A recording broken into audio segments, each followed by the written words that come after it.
Hi, my name is Vani Dewan, and this is 21 Questions with Bardo Productions. Come check this.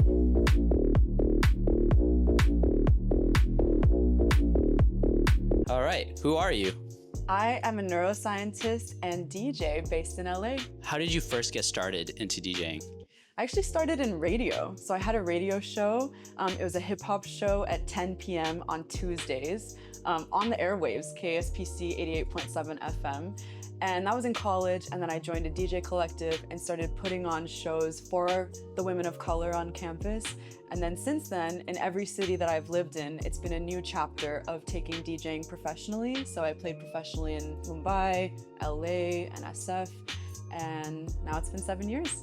Cool. So you bought your first, I forgot what the system's called. You bought that, and then how'd you learn? Yeah, I learned from peers, and then otherwise I'm mostly self-taught. I got a DJ board, 7 years ago, and I started trying to put songs together that had never been put together before. And from there, I really built my craft. What's your favorite venue you've ever performed at? I'm gonna have to give credit to 1015 Folsom in San Francisco. It's a massive venue with 3 rooms, and I've opened for some of my favorite artists there. What's your go-to song to play when you DJ?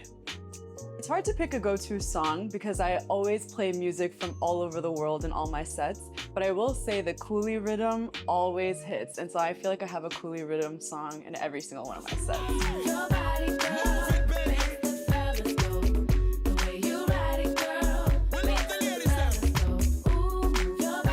What's the most annoying thing about DJing? Drunk people yelling into my ear while I'm DJing. It's ridiculous. What's the best thing about DJing? Getting to make people dance and getting to watch them feel themselves on the dance floor is unmatched. Advice for up-and-coming DJs. I think developing good taste is something that you kind of have to have an intuition and an instinct for. I think developing the art of curation, so practicing putting playlists together, practicing reading the energy in a space and choosing your songs accordingly. And then after a certain point, you just have to start putting yourself out there and trying. I think there's only so much you can learn from bedroom DJing, and the more you work with dynamic spaces and different types of audiences, the more you'll learn and improve. And what advice would you give to South Asian DJs coming up? I think there's a lot of unifying musical threads between South Asian music and other world musics, and finding that and being able to blend them seamlessly is such an incredible art form. So I would say practicing that can take you a really long way. What's a place in the world that always makes you feel safe? My favorite food is dosa, and so I would say any South Indian restaurant where I can get a dosa, I feel so safe and so comfortable. Mm-hmm. What's your favorite kind of dosa? Ghee pori masala dosa, masala on the side. That's a good one. Very specific, actually. What's your greatest inspiration? I'm lucky to be a DJ in a time where I have so many amazing female DJs to look up to. So I'm thinking of Jyoti, Z-Muffin, Nuria, Bianca Mayeli, Malinder. All of them are incredible and such inspirations to me. Is there something you would still like to do? There is so much that I want to do. I think I'm carving out my own lane in neuroscience, music, and the intersection of the two, and I think there's so much I can do in all of these spaces. You can only choose one, neuroscience or DJing? That's a crazy question. I'm trying to do it all. I would say neuroscience of DJing. I would say DJing of neuroscience. So you don't have a preference, really? I think they're all in service of a similar mission or a similar ethos and a similar sense of discovery. And so the two are not in conflict with each other. They're always working together. Who's one artist you would like to collaborate with? I'm trying to collaborate with Rema. I'm trying to make some Desi-inspired Afro beats. I feel like he is on a tour of world domination, and I'm trying to be a part of his secret sauce. What venue is your dream to perform in? The pyramids in Egypt. Whoa, that's crazy. I know, I've been seeing some clips of people DJing at the pyramids, and I'm like, I need to do that. What do you do on your downtime? As you might expect, I always have my headphones on, listening to music or listening to podcasts. I like to skim and read articles. I like to FaceTime my people. I have a constant rotation of FaceTimes going on. And I like to daydream. I feel like I spend a lot of my time just daydreaming and ideating, and so that's what I like to do. What is your proudest achievement? My proudest achievement is that I got to do a scientific study on the neuroscience of musical improvisation with Ustad Zakir Hussain, the best tabla player in the world. And we got to look at his live brain activity while he was improvising in an MRI scanner. And we're in the process of publishing that paper, so stay tuned. You'll be able to read it soon. What is one interesting fact about you? I'm left-handed, like 10% of the population, and some of the most smartest and creative people that I know. Wow. It's a flex. What's your favorite Bollywood song to play? Okay, I would say the Bollywood song that shuts the night down is Oh Ho Ho, the Punjabi song. Oh Ho Ho.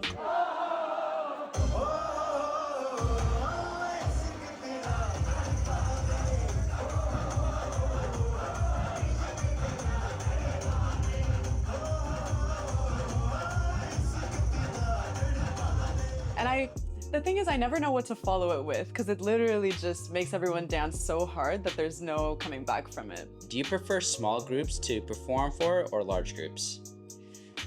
I will say there's nothing like activating a large room of people, and as I've started getting more into electronic music, like a rave type setting is so energizing. But if I wanted to curate something more like a listening experience where I really get to connect more intimately with the people that I'm playing for, then a small group is really lovely as well. How do you describe your personal style? I've always been a fan of teeny top and big pants, but I will say I'm trying to pull unique, colorful, Indian-inspired pieces and merge them with otherwise like streetwear and my authentic style. The Bay or LA? I would say all in all, because my family lives here, LA, but after living in the Bay for the last 2 years, I got so much respect for the Bay, for real. Not trying to hurt people's feelings out here. What inspired your party Bay to LA? I have so many talented DJ homies in both the Bay and LA, and so I put together my party, the Bay versus LA, to kind of showcase sounds from all over California and put their talent to the test. We wanted to see how people really delivered, and it was so epic. We did one iteration in LA and one in San Francisco, so we gotta see what's next. Favorite city to visit in India? I'm gonna have to give it to Bombay. I lived there for a year and I had such a connection to that city. It feels like a combination of New York and LA, and it's so metropolitan, so cultural. It's incredible. I love it there. What's your best memory from living in Mumbai? Living in Mumbai was such a special experience because I hadn't visited India very much growing up. So getting to celebrate all of the festivals in person was a life-changing experience. We did Holi, we did Diwali, Ganpati, everything. It was incredible. How can you tell if a DJ is good or not? Ooh. I think DJing requires a really artful balance of daring to be yourself, but also knowing how to read the room. And I think every DJ finds their own perfect balance between the two. I think if you're ignoring the room, you're not doing the right job as a DJ, but I also think if you're afraid to really be yourself and sit in a moment and let a song play out, then you're doing a disservice to your craft. So somewhere in the middle. So there's no good or bad, really. There's just like preference. There's mid. Yeah, There's yeah. plenty of mid out there. I can tell you that much. Yeah, okay. Have you been to a terrible DJ set? I've been to a terrible fucking DJ set. What made it so bad? I would say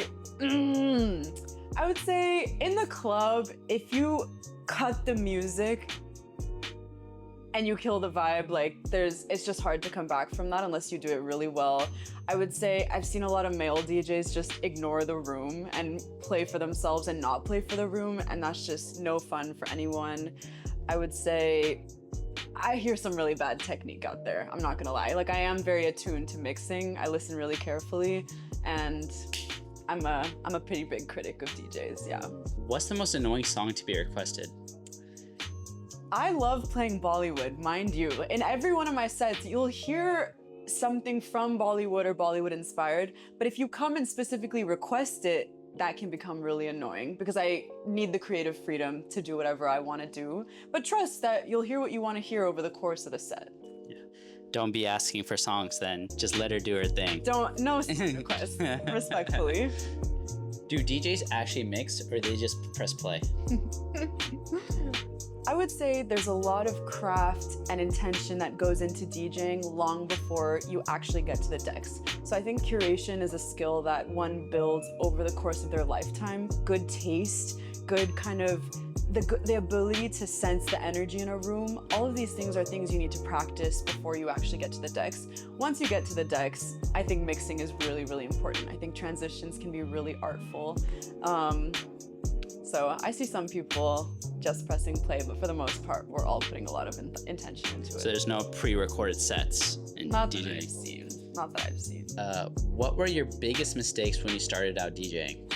When I started out DJing, I noticed that there were a lot of voices from more experienced DJs, just from men in the industry that could get into my head and make me doubt myself. And I realized I should never doubt myself, always trust myself, always put myself out there.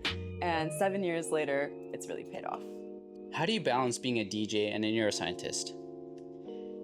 The balance changes on a day-to-day basis. I feel like my priorities are constantly shifting. But like I said, I'm working towards one cohesive goal. So I feel like throughout the day, for the most part during my 9 to 5, I'm focused on my neuroscience work, but I'm always listening to music, always thinking about music. It's kind of like the common thread underlying my whole life. And then in the evenings, I usually will always be grinding out some music stuff. So it's a push and pull, but it's all coming together pretty well. Can you describe your work that you've been doing for your PhD program? So I just started my PhD. I'm at USC in the Brain and Creativity Institute, and I'm actually going to be looking at how music affects the brain. So we're going to look at how music training can change a lot of different factors in both kids and older adults. And so it's the perfect intersection of my passions. I'm really excited. How do your parents feel about your DJing life and being a neuroscientist at the same time? Oh, they're geeked about it. I don't know if you've seen my parents at my gigs, but if you come, you might see them front row dancing with me. I would say all in all, they've always known that I've had a passion for music and they've always encouraged it. So I started with piano, musical theater, a cappella. And so because they always encouraged that, DJing was just a natural next step. And so I think as long as I'm happy and fulfilled, they're very supportive. Where can people learn to DJ? Ooh. There's a lot of resources out there, but I would say it does take a lot of self-work to just like, beyond learning the buttons, it's about learning phrasing and timing and pacing and rhythm and things like that. And so I'm always a resource you can reach out to. I would say the online YouTube resources are great, but then playing around with music is so important. What would you like to be remembered for? I would say in all the work that I do across neuroscience, education, and music, I always want people to come away understanding themselves better and loving themselves more. So in neuroscience, I work with people to understand their own minds better. And even in my music work, I want people to feel safe and feel comfortable on the dance floor and feel free to be themselves. And so all in all, if I can make people feel better about themselves, that's a win. All right, my name is Vani Dewan. Thank you so much to Bardo Productions for having me today. And I'll be playing shows all throughout the fall in LA, SF, and other cities. So check out my Instagram, Vani Dewan, to find me. And then make sure you stream my mixes on Spotify, SoundCloud, and YouTube.